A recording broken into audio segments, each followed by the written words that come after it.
हमारे चैनल से जुड़ने के लिए YouTube पर रियाज एजेंसी को अभी सब्सक्राइब करें और साथ में बेल आइकन को दबाना ना भूलें। क्योंकि आजकल आजाद ये फिक्र का जमाना है, कोई किसी की बात मानने को तैयार नहीं है और ऐसे भी बहुत आवारगी ये फिक्र जाहिर हो गई है, यानी जो किसी काबिल नहीं है उसको पहलवान बना के पेश करना, ये आजकल लोगों का नेचर हो गया है। और जो काबिल का जो काबिलियत का समंदर है उसके ऊपर में मिट्टी डाल के पाट करके उसको बिल्कुल एक छोटा सा कूजा साबित करना, जो बुजुर्गी का सूरज है उस पे धूल डालना, और जो बिल्कुल एक सियाह काला कलोटा चेहरे का मालिक है उसको चौथी रात का चांद कह देना। जब दुनिया में से सच्चाई घटेगी, जब अल्लाह का डर घटेगा, तो इसी तरह से दुनिया में तूफान बदतमीजी पैदा होगा कि जो ना अहल है उसको अहल कहेगा, जो अहल है उसको साइड कर देगा। एक मदरसे का शेखुल हदीस बनने का अहल एक फला शख्स है, उसके वो बुखारी शरीफ तक मंतिक फलसफा इल्मे मानी बयान की सारी फन की किताब पढ़ा सकता है, उसके पास माल नहीं है तो एक नाअहल मैनेजर उसको साइड कर देता है कि चले जाओ। लेकिन एक आदमी जो कभी मदरसे का मुंह नहीं देखा है, जो साहब घड़ी बनाता है, उसके पास एक प्लॉट है, वह प्लॉट बेच के 50 लाख रुपए मैनेजर के पांव में डाल देता है। वह जानता है कि ये बंदा उर्दू भी सही ढंग से पढ़ना नहीं जानता है और उर्दू भी लिखना नहीं जानता है, बस सिर्फ एग्जाम में बैठ करके इन्होंने आलिया की फजीलत की डिग्री हासिल कर ली है। अब उनके पास 50 लाख रुपए है, इन्होंने अपने पावर का यूज करते हुए उसके 50 लाख रुपए को लेकर उसको नौकरी दे दी। और साहब जो फाजिल तक की सारी किताबों को पढ़ा सकता था, माल नहीं थे उसके पास, उसको हाशिए पे लाके खड़ा कर दिया। ना अहलों के हाथ में जब पावर जाता है उस वक्त अहल वालों का खून होता है, अहल वालों की अहलियत का खून होता है, उसकी काबिलियत का खून होता है। और कयामत की अलामत है कि रजील किस्म के लोग समाज के जिम्मेदार हो जाएंगे। बात मुझको क्या कहनी थी और कहां से कहां तक बात फैल गई, तो मैं सिर्फ ये कहना चाहता हूं, उसके बाद तमहीद में समेटता हूं और लौट के आता हूं अपने उस इमाम की बारगाह में खिरात पेश करता हूं। आपकी इजाजत है? थोड़ी तकरीर लंबी हमारी हो जाएगी तो आपको टेंशन तो नहीं होगा? आपको तकरीर थोड़ी लंबी होगी तो टेंशन तो नहीं है आपको? हाथ उठा के बोले सुभान अल्लाह, हाथ उठा के बोले ला इलाहा इल्लल्लाह। बस तकरीर 1 घंटे वाली तो बहुत सुने हैं और 1.5 घंटे वाली भी बहुत सुने होंगे और जुमा के आधे घंटे वाली तकरीर भी बहुत सुने होंगे, कभी कभी 2.5 घंटे वाली तकरीर भी सुना कीजिए। आधा घंटा सुनना, 1 घंटा सुनना ये तो आम बात है, पर 2.5 घंटे 3 घंटे की तकरीर सुनना ये शाज़ है। ये साहब कभी कभी लोग सुनते हैं, तो बस आज हो सकता है कि 2 घंटे से थोड़ा सा ज्यादा हो जाए तो सब्र कर लेंगे, आप उसको बुरा नहीं मानेंगे। 1 सेकंड भी मैं कोई गलत बात आपके सामने नहीं रख रहा हूं।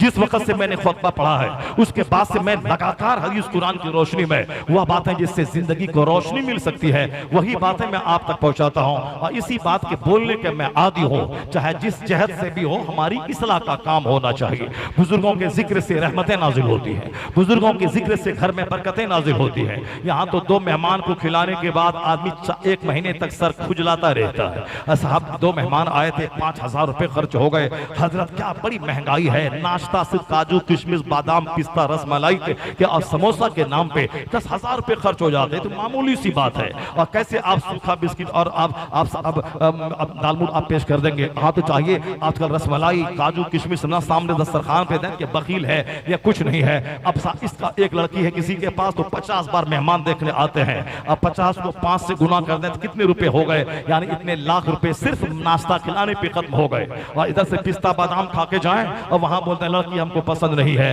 तो काहे के लिए उन जंगली को तू पिस्ता बादाम खिलाता है, उन जंगलियों को रसमलाई खिलाता है? तो जब पहले आए सिर्फ एक सूखा बिस्किट डाल दे और उसके बाद एक चाय डाल दे, उसके बाद वो लड़की को दे, अगर लड़की पसंद है तो फिर 50 आइटम की मिठाई ला के रख दे, और वरना ये बिस्किट और 50 आइटम खा के जाएगा, बोलेगा हमको पसंद नहीं है, हमको पसंद नहीं है। अब लोग कहते हैं दस्तरखान वसी कर देंगे तो वो साहब उसकी आंख झुक जाएगी और मान लेगा नहीं। आजकल जैसे दुनिया के सारे लोग रजालत की तरफ बढ़ रहे हैं उसी तरह अखलाक मिट रहा है, हक गोई खत्म हो रही है, हक पसंदी भी खत्म हो रही है, लुच्चागिरी ज्यादा बढ़ गई है। उसी तरह से वो खाएंगे चाहे कितनों 10 लाख रुपए खर्च कर दे, अगर वो अपने दिमाग में ठान के आया है कि 6 फीट की लंबी औरत होनी चाहिए, आंखें उसकी बिल्कुल बड़ी बड़ी होनी चाहिए, जन्नत की हूर जैसी उतर आई हो। चाहे उसका लड़का चाहे कलवा क्यों ना हो, चाहे उसका साफ काला कलोटा साफ जामूस भैंस क्यों ना हो, मगर उसको चाहिए लीन एंड थीन, और साहब उसको लंबी लड़की चाहिए और उसको बड़ी आंख वाली चाहिए और बिल्कुल गोरे रंग वाली चाहिए। वो कलवा बेटा को नहीं देखता है, वो सिर्फ लड़की को देखता है। बदतमीज, जब तू चाहता है कि हूर जैसी सिफत वाली लड़की चाहिए, बड़ी बड़ी आंख वाली हूरुन ईन चाहिए, तो फिर वो भी तो चाहेगा कोई गिलमान चाहिए, वो भी तो खूबसूरत चांद वाला लड़का खोजेगा। तो पहले अपना लड़का देख ले, उसका तलवा कैसा है, उसका चेहरा कैसा, उसकी आंख कैसी है, उसकी नाक कैसी है, उसकी हाइट कितनी है, तब ना उसके लिए हूर तलाश करना। और अपना है साहब वो कलवा कलोटा, और ये ढूंढ रहा है कि जन्नत की कोई हूर मिल जाए, तो फिर उसको चाहे रसमलाई पर उसको तौल दो, नहीं मानेगा, वो खा के जाएगा, बोलेगा पसंद नहीं है। 50-100 जगहों पे जाके लोग लड़कियां देखते हैं, उसके बाद सबको नेग्लेक्ट कर देते हैं। उसके बाद अल्लाह का अजाब नाजिल होता है कि आखिर में झुंझला के तंग आके 45-50 साल की उम्र को जब बेटा उसका हो गया, तो किसी काली कलोटी भूतनी और चोड़ेल के साथ वह बेइज्जती से बचने के लिए शादी करवा देते हैं। और जो अल्लाह पर भरोसा करता है, और मुस्तफा ने जो क्राइटेरिया पेश किया है, तुनकाहुल मरअतु लिअरबा लिमालिहा वले जमालिहा वले हसबिहा वले दीनिहा फस्फर बिज़ाति दीन। और हुजूर ने यहां तक कहा वाला अमतुन सौदा ज़ातुद्दीन अफजल, काली कलोटी दीनदार तेरे हक में बेहतर है। कि हुस्न का जलवा टेम्पररी रहता है और अखलाक का जलवा दायमी और परमानेंट रहता है।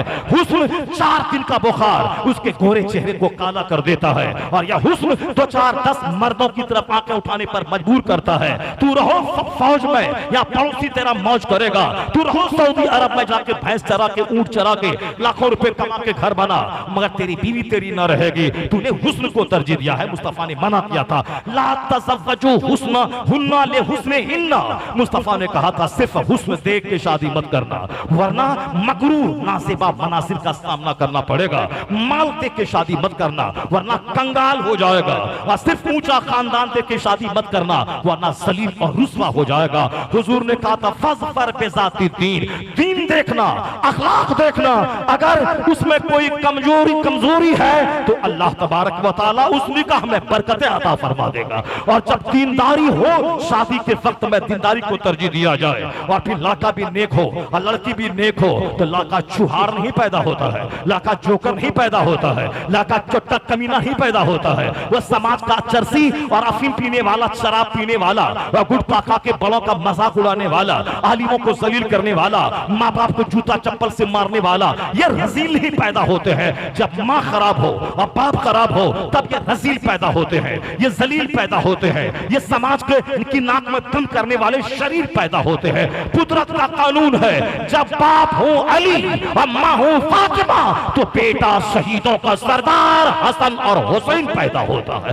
कुदरत का कानून है, जब बाप हो मुजंगी दोस्त और माँ हो सर से लेके पांव तक नेकी का मुजस्समा, तब बेटा वलियों का सरदार अब्दुल कादिर जिलानी पैदा होता है। कुदरत का कानून है, जब बाप हो सैयद गयासुद्दीन और माँ हो रात भर मुसल्ले पे रह के तहज्जुद पढ़ने वाली, तब बेटा 90 लाख काफिरों को कलमा पढ़ाने वाला मोइनुद्दीन अजमेरी पैदा होता है। कुदरत का कानून है, जब बाप हो जाहिद और माँ हो जाहिदा, तब बेटा नाइबे गरीब नवाज कुतुबुद्दीन बख्तियार काकी जन्म लेता है। और जब बाप हो सैयद अहमद अली बुखारवी जैसा दुर्वेश और माँ हो सैयदा जुलेखा जैसी 80 साला खातून के सर से दुपट्टा न खिसका, न चेहरा अजनबी मर्द के सामने खुला, जवानी में बेवा हो जाने वाली, 80 बरस तक अपनी इज्जत की हिफाजत करने वाली, जिसकी कब्र एम्स के सामने है, अदचीनी में है, जो आज भी मरजाए खलाइक और मुस्तजब दावत वो मकाम है जहां दुआ कबूल होती है। जिसने जवानी में बेवा होने के बावजूद न उनकी कलाई को अजनबी मर्द ने देखा,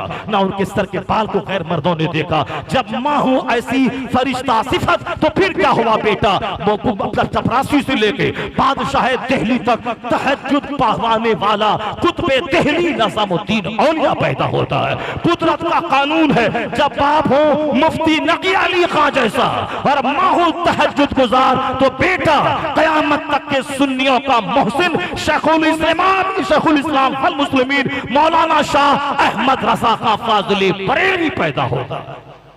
वाह वाह, बहुत खूब। जैसी माँ वैसी औलाद, जैसा बाप वैसी औलाद। ऐसा नहीं होता है कि बाप माँ चाहे जैसी जिंदगी गुजारे, नमाज फजर पाबंदी से सालों साल छोड़ते रहे, अब बेटा उसका नमाजी हो जाए, बेटा उसका कुतुब अब्दाल पैदा हो जाए, बेटा उसका नेक बन जाए। ऐसा कहीं होता है कि आम के पेड़ से सेब निकल जाए, ऐसा कहीं देखा है कि धान रोपें और वहां से गेहूं निकल जाए, ऐसा कहीं देखा है कि हम साहब मक्के की फसल लगाएं और वहां से अखरोट निकल जाए। कहीं आपने देखा हो सकता है कि गोरखपुर इलाके में ऐसा होता हो, पेड़ लगाएं अमरूद का वहां से नाशपाती फल जाए, पेड़ लगाएं साहब लीची का और वहां से आम निकल जाए। नहीं होता इस दुनिया में। इस दुनिया में जैसी जमीन वैसी फसल, जैसा दरख्त वैसा फल। जब सोच आला होती है तो अल्लाह उसकी कोख से आला सोच का हामिल फर्जंद बदले जलील पैदा फरमाता है। कुदरत का कानून है, जब सख्त गर्मी हो और समंदर से बुखारात उठ के आसमान पे जाएं और हवाएं उसको बादलों की तरह हिलाए, फिर वहां से वही खारा पानी, वहां से बरकत वाला मीठा पानी बना के अल्लाह उसको जमीन पे उतारता है। ये कुदरत का कानून है। जब सख्त गर्मी होती है तब बारिश के कतरे आसमान से नाजिल होते हैं और उसी प्रोसेस के तहत ये खारा समंदर का पानी जिसको मैं पीऊं तो हल्का करके गिर जाए, यही पानी आसमान पे ले जाके उसे रहमतों का पानी बनाकर जमीन पे अल्लाह गिराता है। दुनिया चलाने वाला अल्लाह है, इज्जत देने वाला अल्लाह है, जलील करने वाला अल्लाह है, बुजुर्गी देने वाला अल्लाह है, बुजुर्गी छीनने वाला अल्लाह है, नेकियों की तौफीक देने वाला अल्लाह है। तो जब अल्लाह ताला ही सब कुछ करने वाला है, क्यों दूसरे के दरवाजे पे भीख मांगता है, क्यों दूसरे के दरवाजे पे जाता है, क्यों दूसरों के दरवाजे पे पहले दस्तक देता है? पहले उसी दरी करीम पे आ जा, अहकमुल हाकिमीन के की बारगाह में आ जा, उसी अरहमुर राहिमीन की बारगाह में आ जा, वही सब कुछ करने वाला है। जब हिंदुस्तान में मुसलमानों के ईमान को बचाने की जरूरत हो तो अल्लाह ताला किसको पैदा करेगा अल्लाह को मालूम है। जब अरब दुनिया में इंतशार और फितना पैदा हो जाए, उस अरब दुनिया में किसको पैदा करेगा वो अल्लाह को मालूम है। और जब शरारत बढ़ जाए मदरसों में और जहाँ रिश्वत लेकर अहल का खून हो जाए, फिर वहां उसी नौकरी को जहमत बनाने वाला अल्लाह है। आज लोग कहते कि 3,000 रुपए मस्जिदों में जो कमाते थे उसमें जो सुकून था, 1,30,000 कमाने के बाद भी सुकून नहीं है। जहाँ हराम का कारोबार हो, जहाँ रिश्वत का कारोबार हो, जहाँ तालीम के नाम पे भाई भतीजा बात का कारोबार हो, वहां सुकून चाहेगा।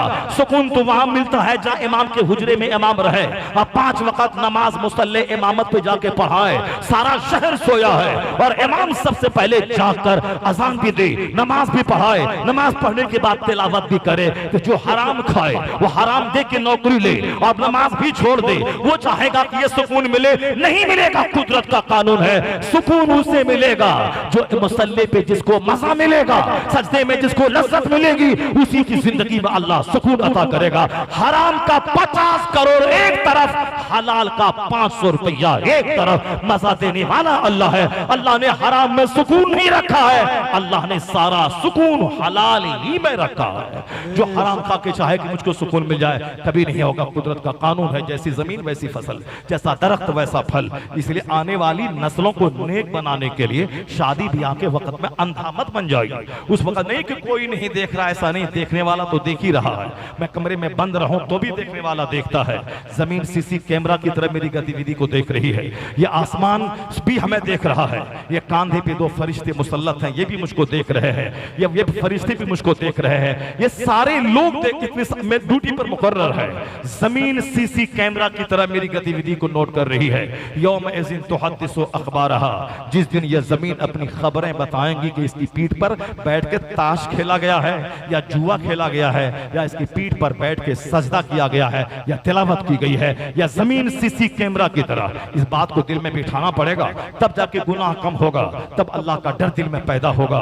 गोरखपुर के एक मॉल में खरबों रुपए का सामान मौजूद है। एक औरत जाती है, उसके पर्स में वो चाहे तो कीमती सामान कोने में लेकर पर्स में रख सकती है, क्योंकि वहां कोई सेल्समैन या सेल्स वीमेन नहीं रहती है। आप जाते हैं, वहां देखा जबरदस्त वॉच है और आपने उसको लिया, अपने बैग में रख लिया, तो कोई नहीं देखेगा, कोई सेल्समैन सामने नहीं है, मगर आप नहीं करते हैं। क्यों? आप जानते हैं कि you are under CC camera, आप सीसी कैमरा की निगरानी में है, यहाँ कोई नहीं है।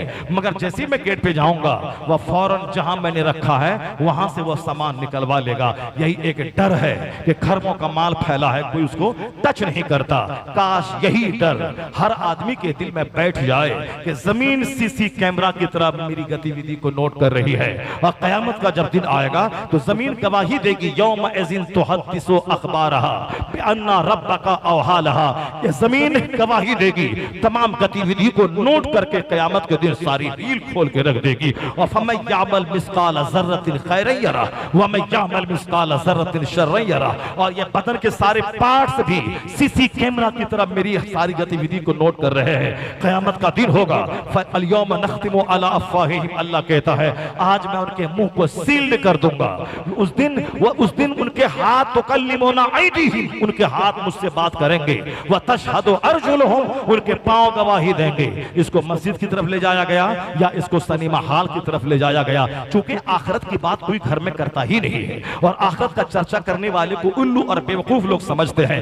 इसीलिए गुनाह पे लोग ढेर और जरी और दिलेर हो गए। घर में गुनाह है, बच्चे बागी है, हम बच्चे को पैदा करते हैं, उसको खिलाते पिलाते हैं, लाखों रुपए उसके एजुकेशन पे खर्च करते हैं, उसके बावजूद रिजल्ट क्या मिलता है? रिजल्ट ही मिलता है कि ये हमारी बेटी किसी चमार के साथ भाग गई, ये हमारा बेटा किसी साहब डोमिनी के साथ भाग गया। इसीलिए हम जानवर की तरह खटते और कमाते हैं, खेत में दुकान में 16-16 घंटे ओवर ड्यूटी करके पैसा कमाए और नतीजा हो कि मेरी बेटी चमार के साथ भाग जाए। एक ब्राह्मण आज से 25 दिन पहले वो मुझसे कह रहा था कि हजरत आप लोग जो कुछ बयान करते हैं कहते हैं वो सुनिए मेरी बात, मैं ब्राह्मण हूं और 2-4 डिस्ट्रिक्ट के ब्राह्मणों की एक तंजीम है, उस तंजीम का मैं अध्यक्ष हूं। वो घोड़ा नारा यंग नौजवान ब्राह्मण की तंजीम का अध्यक्ष, वो कहने लगा कि मुझसे सुनिए, मैं कसम खा के कहता हूं कि आने वाले 10-20 साल के बाद कोई भी माँ बाप औलाद को जन्म नहीं देंगे।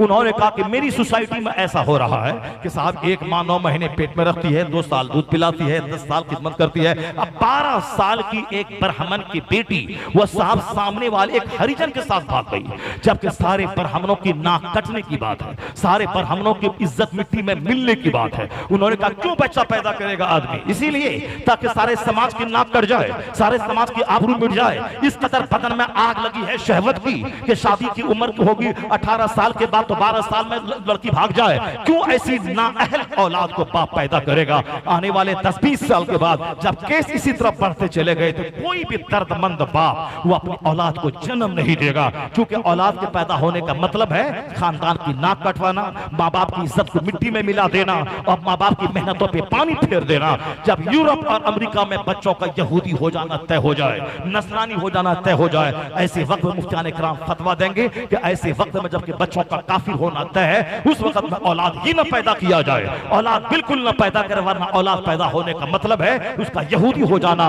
नसरानी हो जाना। खूब दौलतों के पीछे पागल होइए, औलाद की तरबियत से गाफिल रहिए और अच्छा खाना कमाना, गाड़ी छकड़ा और घर में कोई आखिरत का चर्चा तक न कीजिए।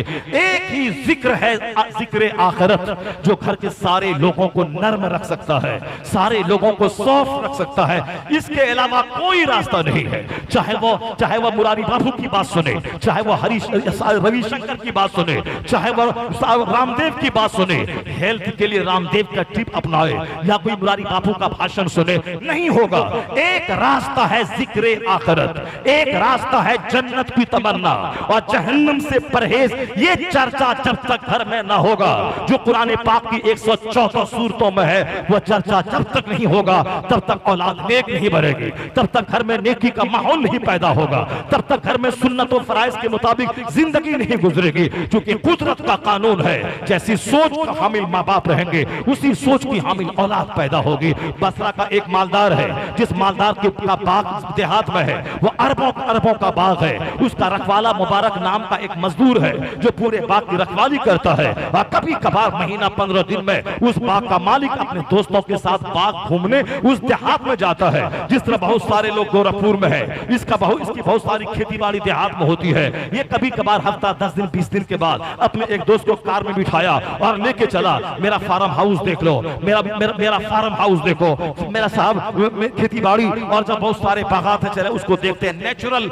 एयर में, नेचुरल एटमॉस्फेयर में चंद घंटे गुजार के आते हैं। उसी तरह बसरा का वह बाग का मालिक वो कभी कभार अपने शहर के पौष दोस्तों को लेके बाग जाता था। एक बार चंद बड़े दोस्तों के साथ पहुंचा, कहा मुबारक ये हमारे कीमती दोस्त हैं, इन दोस्तों के लिए मीठा अंगूर तोड़ के लेते आओ ताकि मेरे दोस्त का दिल बाग बाग हो जाए। मुबारक ने सामने वाले पेड़ से अंगूर का खोशा लिया और प्लेट में रखकर वो अपने मालिक और मालिक के दोस्तों के सामने रख दिया। जब मालिक उनके दोस्तों ने खाया, इंतहा इंतहाई दर्जे का खट्टा अंगूर था वो। कहा बाग के मालिक ने, मुबारक मैंने तुझसे कहा ये हमारे करीबी दोस्त है और शहर के बड़े मालदारों में इनका शुमार होता है, मीठा अंगूर लाओ। फिर दूसरे दरख्त के फल को तोड़ा, सामने ले आया, उस दरख्त का अंगूर भी बड़ा खट्टा था। कहा मुबारक मैं तुझसे बार बार कहता हूँ कि मीठा अंगूर लाओ। फिर तीसरे दरख्त के पास पहुंचा, उसका अंगूर तोड़ा और खुशहाल के रख दिया और वो भी खट्टा था। बाग के मालिक को गुस्सा आ गया। कहा तुम मेरी बात की अनसुनी क्यों कर रहा है? क्या तुम्हें मालूम नहीं कि किस पेड़ का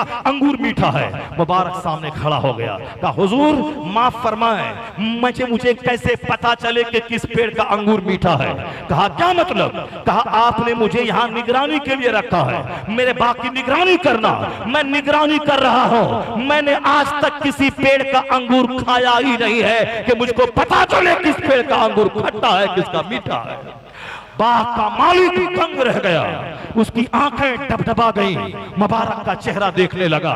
आजकल पैसा कमा के चंद लोग रईस हो जाए तो फिर बांदियों नौकरानियों से जना और अपनी बीवी को छोड़कर कोठे पे जाके बंबई में जना और शराब, यानी दौलत का मतलब है जना शराब, दौलत का मतलब है जना शराब, दौलत का मतलब है एटेची में पैसा भर के काठमांडू जाना, नेपाल की राजधानी, और हिल स्टेशन पे जहाँ होटल है उस होटल में साहब नीम बरहना खातून पे पैसे छिड़क के एक रात मस्तियों में गुजार के फिर वापस गोरखपुर, लखनऊ और दिल्ली आ जाना, एक सूटकेस में पैसा भरना और बेंगलोर के एमजी रोड के खतरनाक होटल में अटेंड करना और वहां की खूबसूरत तरीन खातून के साथ जो कोई एयर होस्टेस हो उसके साथ रात गुजारना और 2-4 करोड़ रुपए उसके बदन पे फेंक के चला आना। यानी मालदार का मतलब अय्याशी, मालदार का मतलब उससे भी जीना भरे तो बेंगलोर और बंबई में किस सिस्टम में जाके देख ले। यानी रात के 11 बजे जाना है और फिर वहां नाइट क्लब में अपनी चाबी भी रख देनी है और जो चाबी जिसके हाथ में चली जाए उस रात के 2-4 घंटे कार भी वह यूज करेगा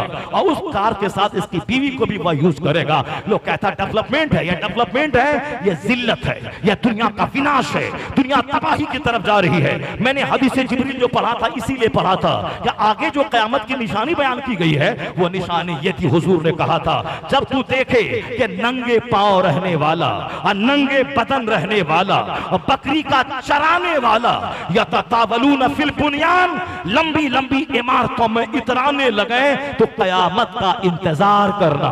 जिसे मैं डेवलपमेंट कह रहा हूं कि मैं देहात में था, शहर आ गया, ये 5 मंजिला मकान मेरा है, ये डेवलपमेंट नहीं, ये विनाश की ओर चलने का इशारा है।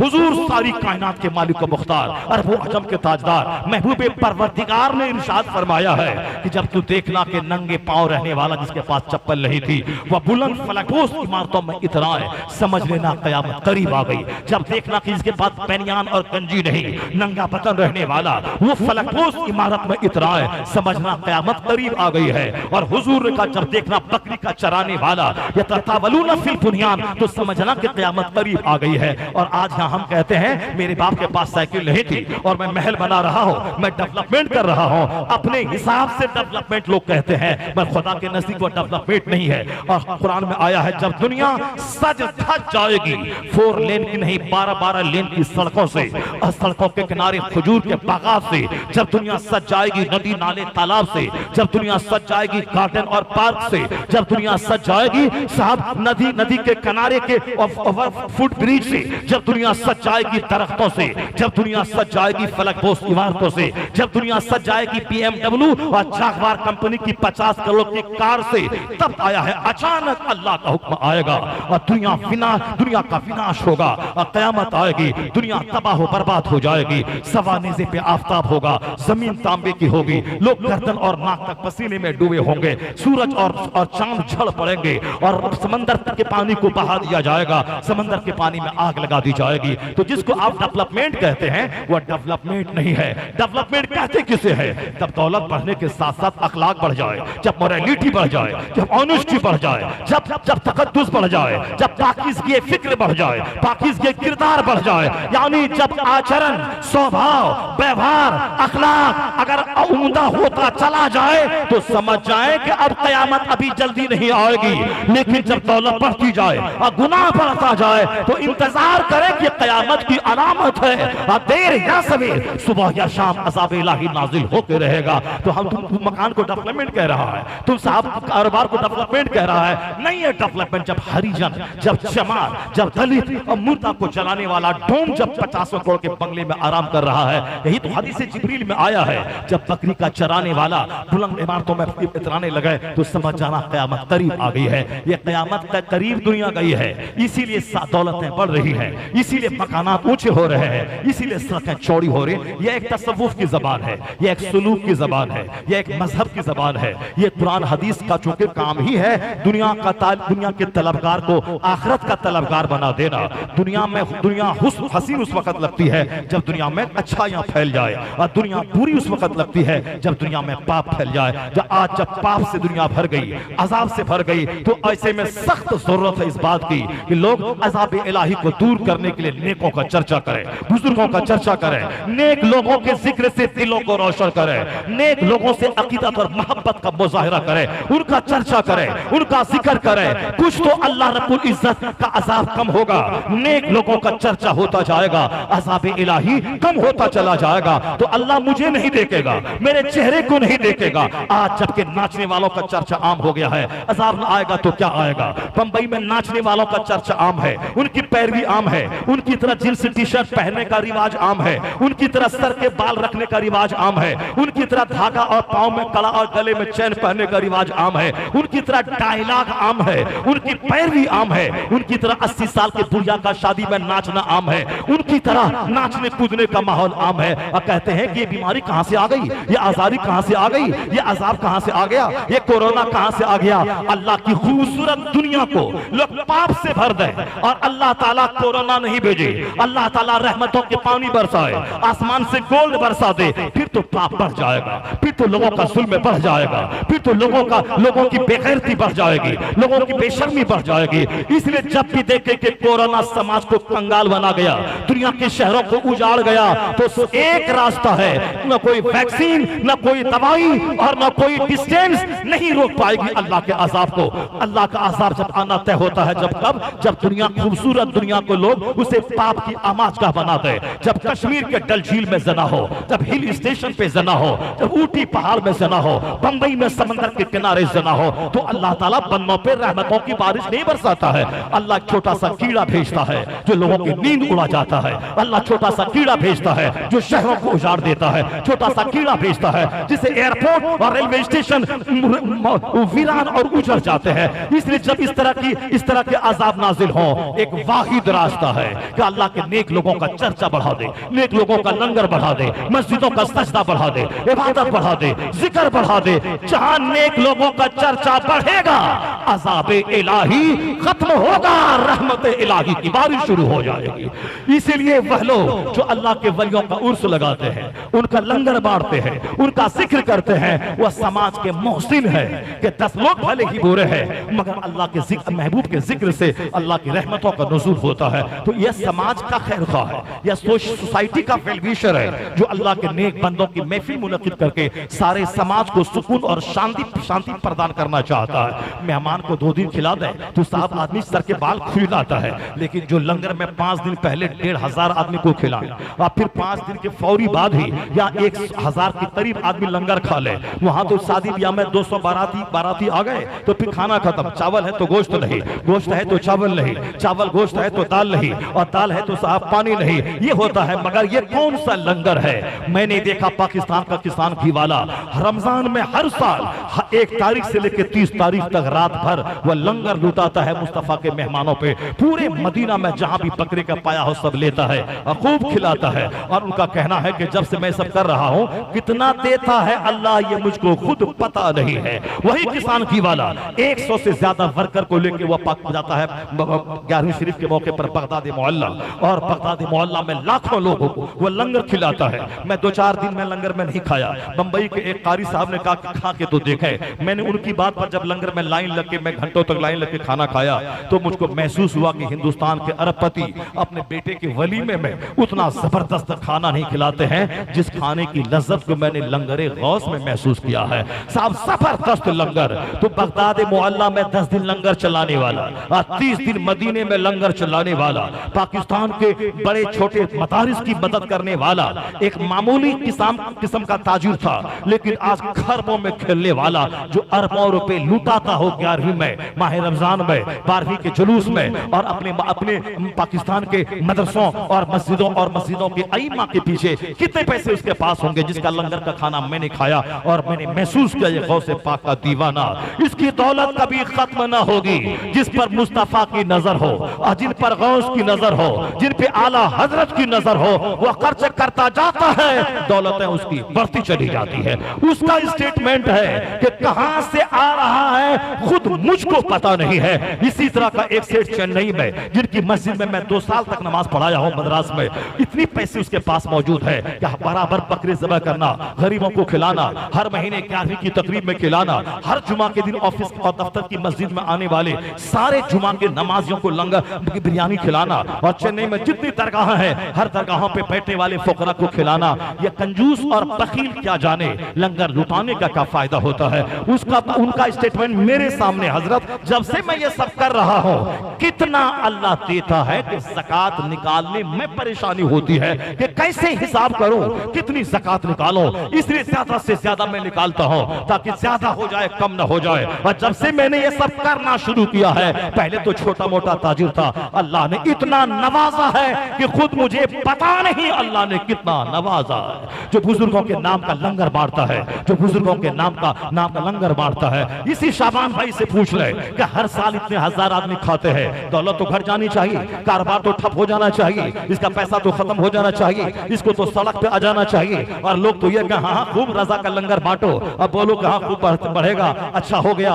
अगर इसका माल ना बढ़े, इसको इज्जत ना मिले, तो लोग मजाक उड़ाएंगे अल्लाह के वलियों का। अल्लाह के वलियों की जिक्र से बरकतें कहाँ नाजिल होती है। इसलिए अल्लाह नेक बंदों का चर्चा, उनके जिक्र की महफिलों को तमाम देने के लिए कारोबार को बढ़ाता है, ताकि जान ले यह दुनिया की छोटी सी बरकत है और आखिरत की बरकत तो यह है कि उन नेक लोगों का जिसका चर्चा हुआ है, उनकी रफाकतों में, उनकी सोहबतों में, उनके पड़ोस में अल्लाह जब जन्नती इनाम की बारिश करेगा, तो फकीर लोग दुनिया के वो कहेंगे काश मैं भी अल्लाह के वलियों की गुलामी करता, उनकी मज़ारात पे जाता, उनका चर्चा करता, उनकी पैरवी करता, उनके नक्शे कदम पे अमल करता, उनको अपना मुर्शिद मानता। तो जो इनाम इन खुश अकीदा मुसलमानों को मिला है, उसी इनाम का भागीदार हम भी हो गए होते। वह लोग दुश्मन है सोसाइटी के जो अल्लाह के वलियों के जिक्र से चिढ़ते हैं, वह लोग दुश्मन है सोसाइटी के जो नेक लोगों की महफिलों, नेक लोगों के लंगर से चिढ़ते हैं। कौन रजा? मैं चैप्टर खोलता, मैं अपनी बात बोलूं तो कहेंगे मौलाना अपनी बात बोल रहा है। मैं अपनी बात नहीं बोलता, मैं उस अहद के 2-4 आला हजरत के हम असर बुजुर्गों को की बात में करता हूं, जो उस जमाने के इल्म फजल के ताजदार थे, जो उस जमाने के कंटेम्परेरी नॉलेज के बादशाह थे। बस उसकी 1-2 मिसाल मैं आपके सामने रखता हूं। यह दिल्ली का छोकरा ये क्या जाने गया रजा किसका नाम है। ये साहब इलाहाबाद के सैयद सरावा के चंद कम पढ़े लिखे लोग ये क्या जाने अहमद रजा किसका नाम है। ये रामपुर और बरेली और पीलीभीत के चंद सभी किस्म के नॉलेज रखने वाले जो आला हजरत के फतवा रजिया पे उंगली उठाते हैं, ये क्या जाने रजा किसका नाम है। ये तो 105 साल के बाद आज बकवास कर रहे हैं। आला हजरत का इल्म तफसीर, इल्म हदीस, इल्म तफक्कुह, इल्म बदी, इल्म मानी, इल्म हय्यत, इल्म जोग्राफिया, इल्म तवारीख, 500 के करीब उलूम फनून पर जो आला हजरत को कंप्लीट दस्तरस हासिल थी, उसका अंदाजा ये को क्या लगा सके जिसको उस इल्म की खूबी हासिल नहीं है। आला हजरत को वो जांचे और परखे जो उनका हमपल्ला आलिम था, जिसके पास उनकी तरह इल्म था, वो उनको नापे, वो उनकी बात करे। तो 105 साल पहले उस अहद के हिंदुस्तान के जो जबरदस्त आलिम दीन थे, जो जबरदस्त अपने अहद के आलिम फासिल वली कामिल थे, उनकी बारगाह में मैं दस्तक देता हूं। रजा किसका नाम है, रजा का इल्म कितना था, विलायत की दुनिया के कैसे वो ताजदार थे, वह सूखे आलिम थे या एक जबरदस्त कुतुबुल इरशाद के ओहदे पर फाइज एक वली कामिल थे, नाइब गौसे आजम थे। ये कहते हैं वो बस खुश्क मौलवी थे, देवबंदी कहते हैं वो खुश्क मौलवी थे। और साहब हमारे सुन्नी कहलाने वाले कुछ लोग साहब जिसके पास इल्म नहीं है, इस बाप के मजार पे बैठ के चाहते हैं कि सारे लोग मेरे पास आए और नजराना दें और मुझको रजा से आगे बढ़ा दें। ये काम चोर किस्म के लोग चाहते हैं कि मेरा चर्चा ज्यादा हो, खाएं और सोएं और मुरीदों के नजराने से खानका में एसी लगाएं।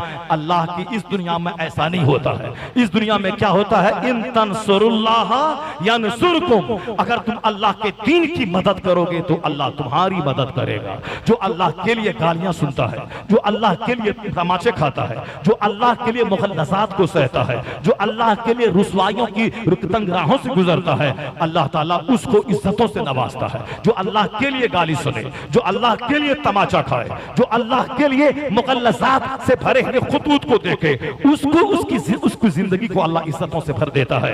इमाम हुसैन ने जब अपना सारा कुंभा कटाया, अल्लाह ने उसे करबला से उठा के वो शोहरत के आसमान पे पहुंचाया कि 1300 साल गुजर गए, यजीद के सारे हवारियीन मर गए, मगर आज इमाम की इमामत में, खतीब की खिताबत में, हर दरसगाहों की चटाई पे जिसका चर्चा है वह चर्चा उसी हुसैन का है जिसके बाल बच्चे शरीयत के नाम पे कट गए। कुदरत का कानून है, जो अल्लाह के दीन की मदद करेगा अल्लाह उसकी मदद करेगा, अल्लाह उसको इज्जत देगा। ये कुदरत का कानून है। ये मुरीदों का नजर ना खाएं और एसी में रहें और चाहें कि रजा से ज्यादा मेरा चर्चा हो जाए, ऐसा इस दुनिया में नहीं होता है। वह बाप तेरा बड़ा था, तुम क्या है? तेरा बाप वली था, तुम क्या है? तेरा बाप आलिम था, तुम क्या है? तेरा बाप फासिल था, तुम क्या है? तेरा बाप बाकरामत वली था, तुम क्या है? बाप के नाम पे रोटी खाने वाला, बाप के नाम पे इज्जत हासिल करने वाला, बाप का नाम बेच के खाने वाला, तुम काम चोर औलाद हो। बाप का नाम मत बे। बाप की जो क्वालिटी थी वो क्वालिटी अपने अंदर पैदा कर, अपनी दुनिया अलग बना, अपनी पहचान अलग बना। आला हजरत बाप दादाओं के नाम पे नहीं चमका है। आला हजरत 14 साल की उम्र में आलिम बनकर, हाथ में कलम की तलवार लेकर इस्लाम और सुन्नियत पे होने वाले हमलों का दिफा किया है। उन्होंने गालियां सुनी, मकान नहीं बनाया, उन्होंने सूखी रोटियां खाई, उन्होंने तंग जिंदगी गुजारी, लेकिन कलम की तलवार से जो इस्लाम पे होने वाले हमलों का जो दिफा किया है, गालियां सुन सुनकर इल्म गैब मुस्तफा पे जो उन्होंने किताबों के अंबार लगाए हैं, सरकार दो जहां नूर है या बशर है, जालिमों ने इल्जाम लगाया, वो आका अलैहिस्सलाम के नामूस का तहफ्फुज करते हुए एक जबरदस्त सिपाही बनकर हुजूर पे हम होने वाले हमले का जो जवाब दिया है। और आज वो किताब ही अहमद रजा की जिंदगी का जरिया है। अहमद रजा का नाम नहीं मिट पाएगा जब तक कंजुल ईमान रहेगा, जब तक फतवा रजिया रहेगा, जब तक किफुल फकीहिल फाहिम रहेगा, जब तक अल अवन वल वला नामी किताब रहेगी, उस वक्त तक रजा का ही डंका बजेगा। जो बोलना ना जानता हो, जो लिखना ना जानता हो, जो दीन पर होने वाले हमलों का जवाब देने का हुनर न रखता हो, वो खाएगा पिएगा, बाप के नाम पे चादर ओढ़ेगा, लेकिन जब तक रजा का फतवा रजिया अमेरिका में रहेगा तो अमेरिका में डंका रजा का बजेगा। जब ऑस्ट्रेलिया में रहेगा, ऑस्ट्रेलिया में डंका रजा का बजेगा। आज मुनाजरा होता है, मुनाजरे में तकरीर नहीं वहां बल्कि तहरीर, वहां हथियार चाहिए किताब का। तो मुनाजरा होगा इल्म गैब पर श्रीलंका में, हथियार कहां से आएगा? वो हथियार शाह मीना लखनवी रहमतुल्लाह अलैह के कि लाइब्रेरी से नहीं जाएगा लखनऊ से, वो किताब यहां से अजमेर मोहल्ला से नहीं जाएगी। अजमेर मोहल्ला का सुल्तान वह हिंदुस्तान के वलियों का बादशाह है, वह राजा है, वह मकाम मुस्तजाब है, वहां दुआएं कबूल होती है। आला हजरत ने हाजिरी दी है और गरीब नवाज के मजार को मर्जे खलाइक मकाम मुस्तजाब कहा है, मगर उसके बावजूद जहां तक सवाल रहा, उसी गरीब नवाज की आंखों का तारा अहमद रजा इस्लाम और सुन्नियत का मुहाफिज बनकर जो इल्म गैब पे होने वाले हमलों का जवाब दिया है। तो किताब गरीब नवाज की लाइब्रेरी से नहीं जाएगी, किताब अहमद रजा खां की लाइब्रेरी से अब्दुल कुल किया जाएगी। मुनाजरा होगा हार्वर्ड यूनिवर्सिटी अमेरिका में, वहां किताब फतवा रजिया की सूरत में अहमद रजा की जाएगी। तो जब तक यह हथियार रहेगा उस वक्त तक मुनाजरा जब तक जीता जाएगा, तो खाने वाले तोन ऊंचा करने वाले का नाम ऊंचा रोशन ना होगा। उस जिसकी किताब से हम मुनाजरा जीता जाएगा, डंका उसी की अजमत का बजता रहेगा। इसीलिए आज हार्वर्ड में रजा, ऑक्सफोर्ड में रजा, कैम्ब्रिज में रजा, ऑक्सफोर्ड में रजा, हार्वर्ड में रजा, बर्कली में रजा, हॉलैंड में रजा, हिंदुस्तान की लखनऊ यूनिवर्सिटी में रजा, दिल्ली यूनिवर्सिटी में रजा, एएमयू में रजा, यहाँ तक के जेएनयू में रजा, बनारस हिंदू यूनिवर्सिटी में रजा। कई दर्जन पीएचडी डिग्री होल्डर है जो आला हजरत की पर्सनैलिटी पे मकालात लिखकर डॉक्टरेट की डिग्री हासिल की है। सबसे पहले हिंदुस्तान में पटना यूनिवर्सिटी का सबसे पहला स्कॉलर जिन्होंने पीएचडी की डिग्री हासिल की वो आला हजरत बहसियत फकीह इस्लाम इस टॉपिक पे एक रास्ता दिखलाया। लखनऊ यूनिवर्सिटी से एक खातून ने आला हजरत की नात या शायरी पर उन्होंने एक मकाला लिखा, पीएचडी की डिग्री हासिल की। उसके बाद रोहेलखंड यूनिवर्सिटी से अब्दुल नईम अजीजी ने आला हजरत पर मकाला लिखा, उसने पीएचडी की डिग्री हासिल की। मौलाना नजमुल कादरी ने मैसूर यूनिवर्सिटी से आला हजरत का इल्म अमल इश्क उस पर उन्होंने मकाला लिखा, पीएचडी की डिग्री हासिल की। खबर मिली है कि बर्कली में, हार्वर्ड में, ऑक्सफोर्ड और कैम्ब्रिज में, यानी जो रेप्यूटेड यूनिवर्सिटीज है, वहां पे रजा पे पीएचडी की डिग्री हासिल की जा रही है। ये लोग जो उनसे चिढ़ने वाले थे सब उनके चिराग गुल हो गए। अहमद रजा की शम्मा फरोजा है आज भी। अमेरिका में रजा रजा, हॉलैंड में रजा, दीन की खिदमत करने वाले को अल्लाह ने सौदागरान से उठाया है, इज्जत के आसमान पे पहुंचाया है। आज मदरसे में रजा का सलाम, मस्जिदों में रजा का सलाम, दरसगाहों में रजा का फतवा, अपने और बेगाने सबकी लाइब्रेरी में रजा का नाम, पूरी दुनिया में रजा रजा रजा। रजा जामा मस्जिद, मदरसा रज़िया और आज 50 करोड़ आदमी के नाम के साथ एहसन रजा, मोहसिन रजा, कमर रजा, समर रजा, फला फला रजा, जय्यद रजा, फला रजा, रजा रजा रजा। ऐसा लगता है कि वादी रजा की वो है हिमालय रजा का है, जिस हम तो देखिए वो इलाका रजा का। नारे तकबीर। इन तंसुरुल्लाह यंसुरकुम, अगर तुम अल्लाह के दीन की मदद करोगे तो अल्लाह तुम्हारी मदद करेगा। ऐसा नहीं होता है कि घर में रात भर नाच गाना, मोबाइल और यूट्यूब रहे और सुबह सवेरे घर के सारे लोग हसीन चेहरा लेके घर से बाहर हशास बशास निकल जाएं। अल्लाह की कसम ऐसा नहीं होता है। कुदरत का कानून है, जो फजर की नमाज छोड़े उसके चेहरे का नूर अल्लाह मिटा देता है, जो जोहर की नमाज छोड़े अल्लाह उसकी रोजी से बरकतें खत्म कर देता है, जो असर की नमाज छोड़े अल्लाह उसके बदन से ताकत को मिटा देता है।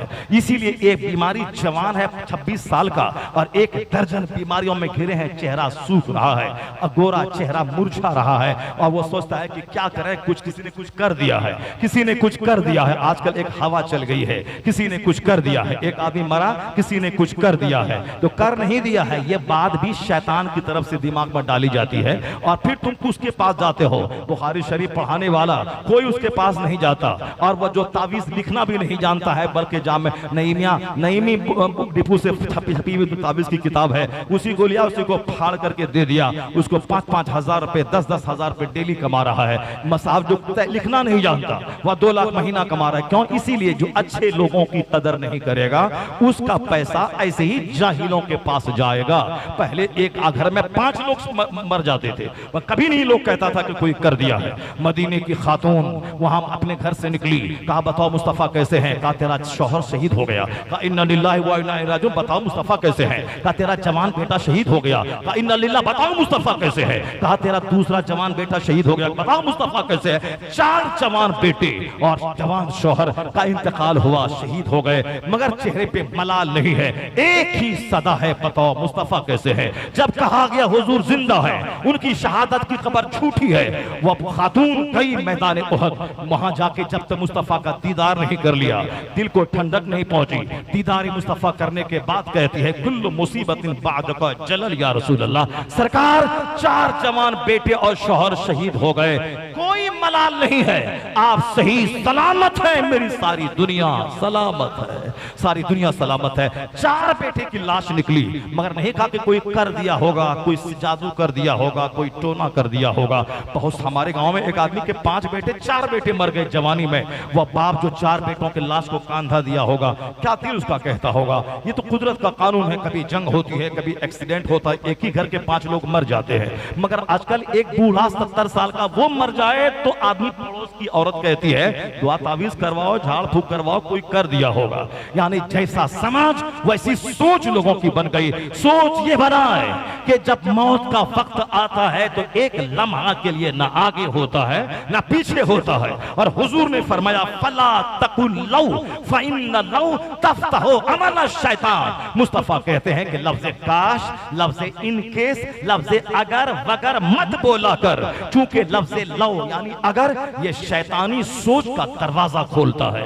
फइन्न लौ तफ्तहु अमल शैतान, यानी लफ्ज़ लौ इन केस अगर एम से ले गए होते तो बाप बच गया होता, या लखनऊ के सहारा हॉस्पिटल ले गए होते तो बच गया होता बेटा।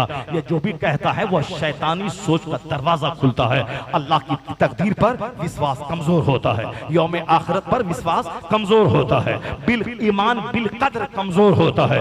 ईमान बिल कद्र खैर खैर या शर जो कुछ भी होता है अल्लाह रब्बुल इज्जत की मर्जी से यहाँ बंदे को अच्छाई करना चाहिए, और शर अगर उससे शादी हो तो तौबा करना चाहिए।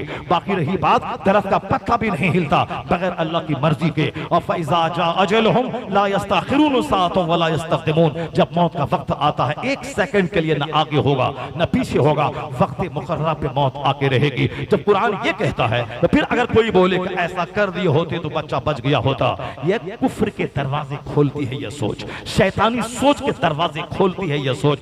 बस मोमिन यही है आमन्ना सद्दक़ना कहे, और मोमिन वही है जो मुस्तफा की बात पर विश्वास करते बोले माकान वही हुआ जो अल्लाह ने चाहा, जो अल्लाह ने चाहा वह हुआ, जो अल्लाह चाहता है वही होता है। और अगर बीमार पड़ जाए और कोई मर जाए, इलाज नहीं करवाए, अगरचे इलाज कराना सुन्नत है, मगर कोई इलाज नहीं करवाया मर गया, कोई गुनाह नहीं है। क़यामत के दिन उससे नहीं कहा जाएगा तुमने इलाज क्यों नहीं करवाया, क्योंकि इलाज कराना ये हमारे इख्तियार में है, लेकिन उस इलाज के बाद बीमार का अच्छा हो जाना इसकी जमानत नहीं है, इसकी गारंटी नहीं है। इसलिए अगर कोई बीमार पड़ा और इलाज नहीं करवाया, अब वो गुनहगार नहीं होगा अगर मर गया। हाँ, कोई भूखा है, बहुत भूख लगी है, नहीं खाएगा तो मर जाएगा, उस वक्त अगर कोई मुर्दार का सामने मौजूद है, अगर नहीं खाया, विश्वास का कि मैं मर जाऊं मगर मुर्दार को नहीं खाऊंगा, तो उस वक्त वह मर गया, तो फिर मर गया तो उसकी अजीमत की वजह से उसकी गिरफ्त न होगी। लेकिन अगर वह मुर्दार खा लिया, उसकी जान बच गई, वो हराम नहीं है। उस वक्त जान बचाने के लिए उसको अगर खा लिया है तो वो हराम नहीं है, और उसे खा ही लेना चाहिए, क्योंकि भूख की वजह से मर रहा है और इस गोश्त से भूख मिट जाएगी ये तो तय है। लेकिन कोई बुखार की वजह से मर रहा है और ये दवाई खा लेगा और बुखार खत्म हो जाएगा, ये तय नहीं है, क्योंकि दवाई से शिफा मिल जाएगी ये कन्फर्म नहीं है। और मगर यहाँ पानी और प्यास, पानी और दाने से भूख और प्यास मिट जाएगी ये तय है। इसलिए यहाँ ये कर लेना है, और इलाज कोई नहीं करवाया और मर गया तो कोई गुनहगार नहीं है, क्योंकि कन्फर्मेशन नहीं है कि दवाई खाने के बाद शिफा मिल ही जाएगा। हाँ, सुन्नत समझ के इलाज करवाना, हिकमत और तदबीर पर अमल करना ये गुनाह नहीं है, उसको सवाब मिलेगा। अगर किसी ने नहीं किया तो गुनाह भी नहीं है। इसलिए कहा गया है कि जहां मौत तारी हो, जहां ब्लैक टाउन की वबा फैल जाए, वहां अगर हो तो वहां से निकलो मत। यकीन कर लो जो अल्लाह ने लिखा वो होकर रहेगा। अगर वहां से भागेगा तो मुजरिम और गुनहगार ठहरेगा। तो ईमान बिल कद्र जरूरी है।